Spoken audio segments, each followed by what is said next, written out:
forget flying cars for a second, right?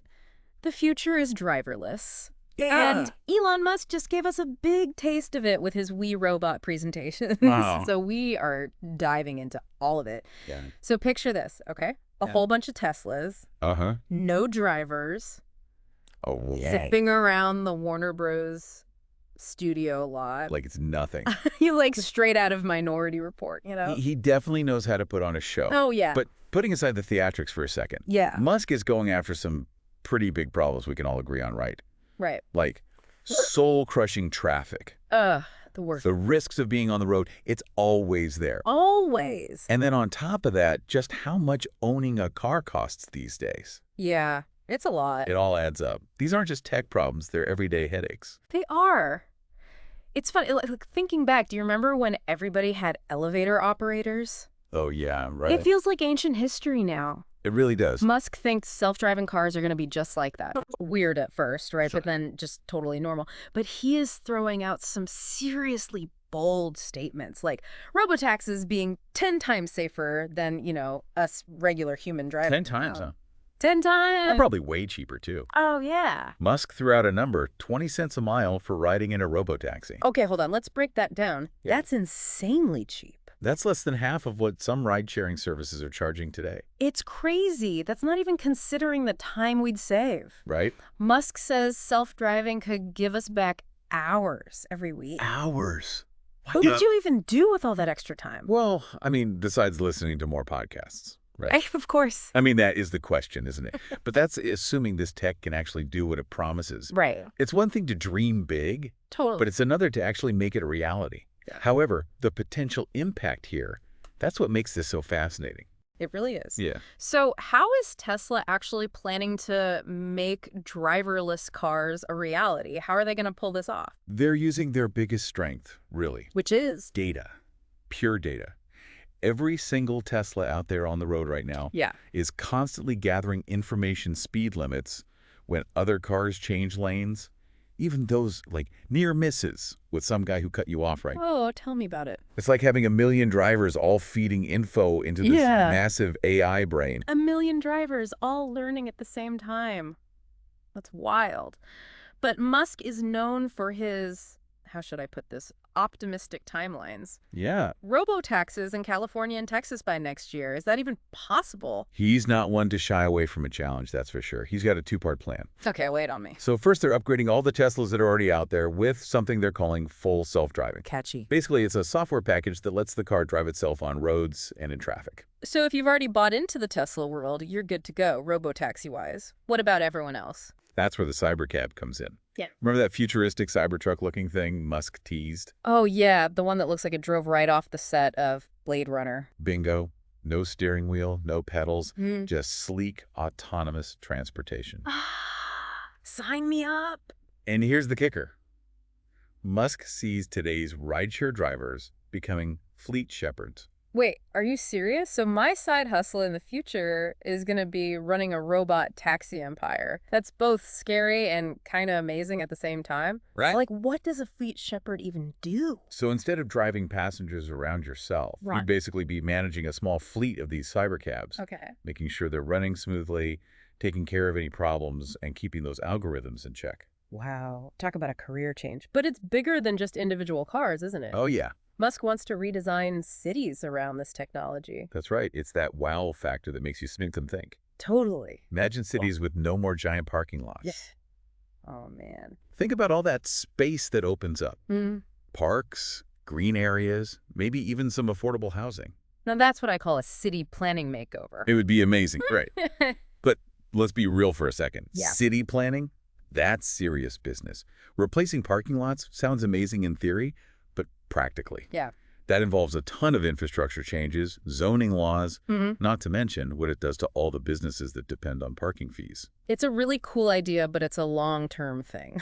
Definitely. Speaking of futuristic vehicles, though, Musk didn't stop there. He showed off something else. Remember that monster truck, the Robovan? Ah, yes. The Robovan. It makes a hunter look like a toy car. It's gigantic. It makes you think transportation could get even cheaper. Musk said fares could be as low as 5 to 10 cents a mile. Wow. You never see prices that low.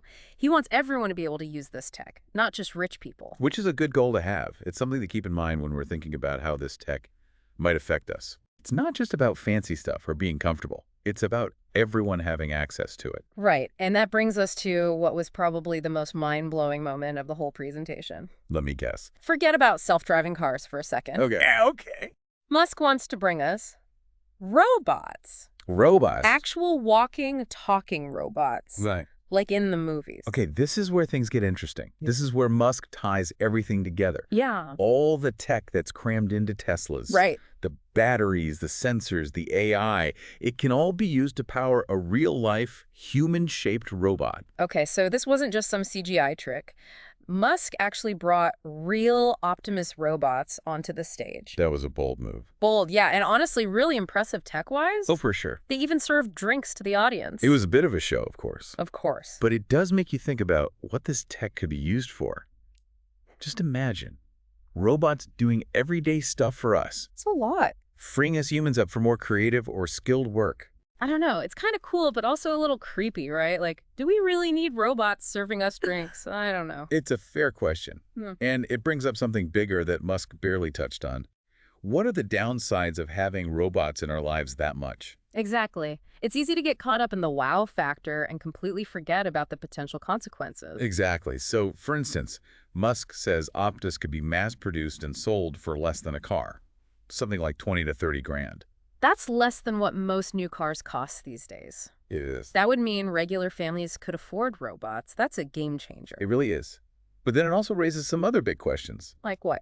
If robots become that affordable, what happens to everyone's jobs? It's like that classic fear of robots taking everyone's jobs is actually happening. It's a real concern.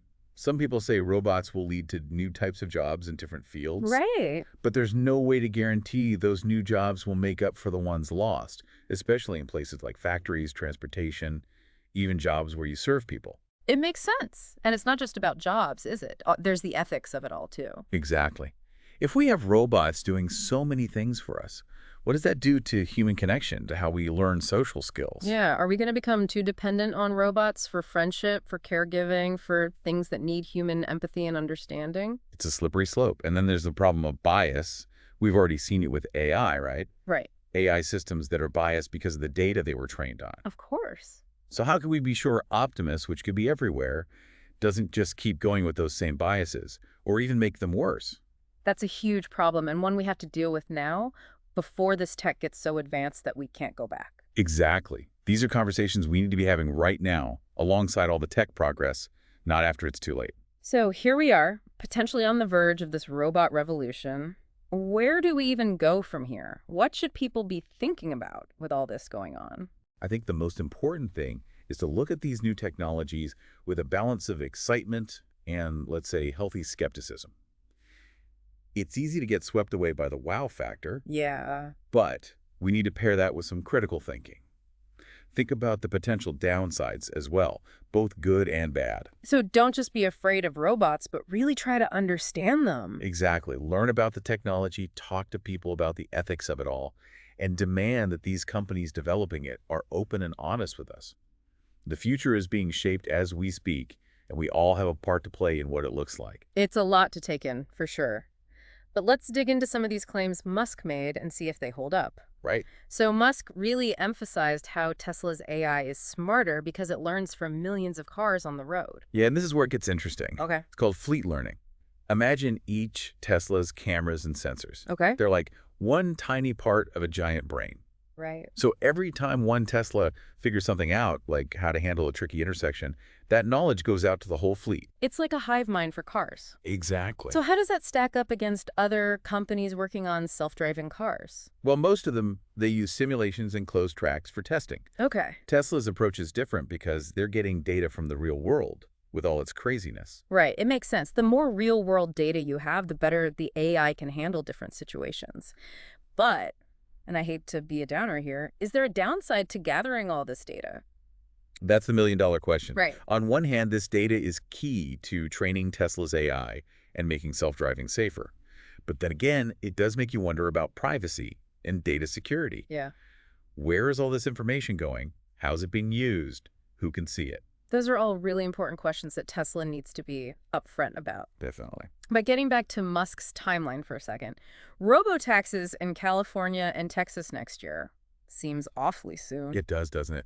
Very Plus, cool. Musk has, well, let's say a reputation, a History. history of setting some pretty aggressive deadlines that don't always work out. Remember when he promised 1 million robotaxis by 2020? Exactly. So his vision is exciting, but take those dates with a grain of salt. Agreed.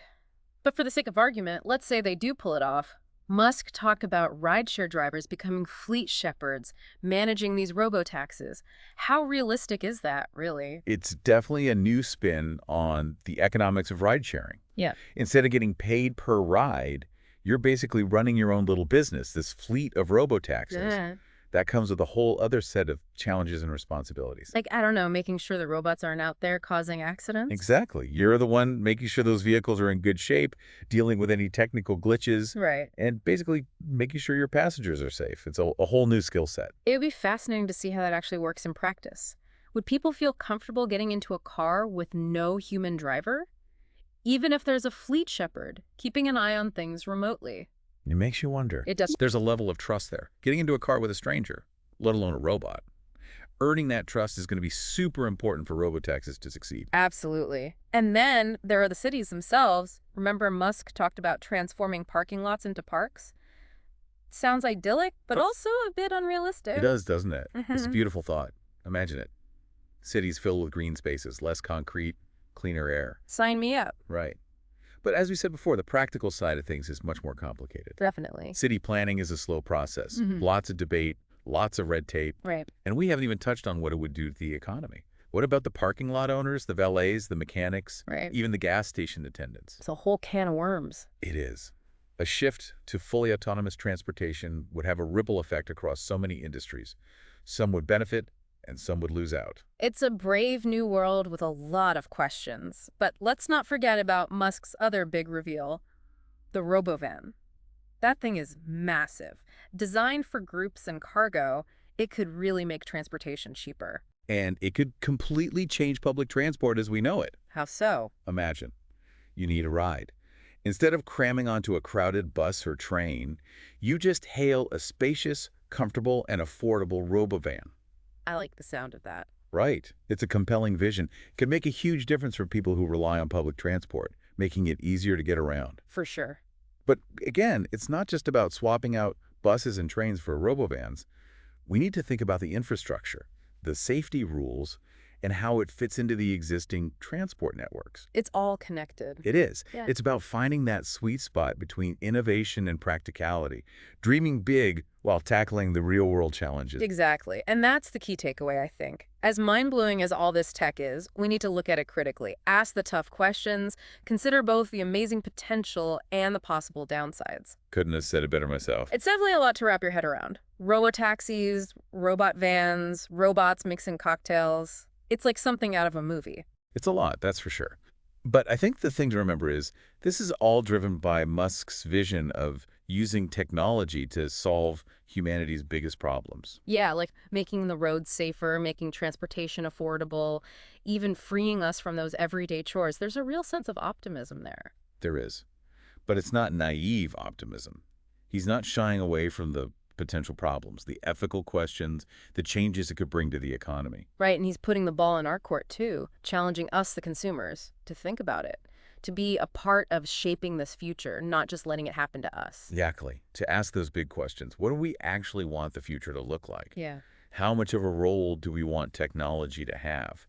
And what are we willing to give up to get there? Because there will be trade-offs, right? Every new technology comes with its own set of challenges and things we don't anticipate. Of course, we've seen it happen again and again. Look at cars, they gave us suburbs, but also pollution and traffic jams. Mhm. The internet connected everyone, but it also opened the door to misinformation and cybercrime. It's about finding that balance, right? Embracing what technology can do while also being aware of the risks and making sure everyone benefits, not just a select few. Exactly. And that takes a joint effort. Policymakers, industry leaders, regular people like you and me, we all need to be part of the conversation. We need to be having open and honest discussions about the ethical, social, and economic implications of these technologies before they become so ingrained in our lives that it's too late to make changes. So, to everyone listening, this is a call to action. Don't just sit back and watch it happen. Do your own research, talk to people about it, contact your elected officials. The future isn't predetermined, it's something we shape together. I couldn't agree more. Who knows, maybe a few years down the line, we'll look back at this conversation and realize it was the start of something big. The moment we took a new direction, one where technology empowers us instead of holding us back. Now that's a future worth striving for. And with that, we're going to wrap up this deep dive. A huge thank you to you for sharing your insights on this incredibly complex and fascinating topic. It was a pleasure to be here. And to all our listeners, thank you for joining us on this exploration of the future of transportation and what lies beyond.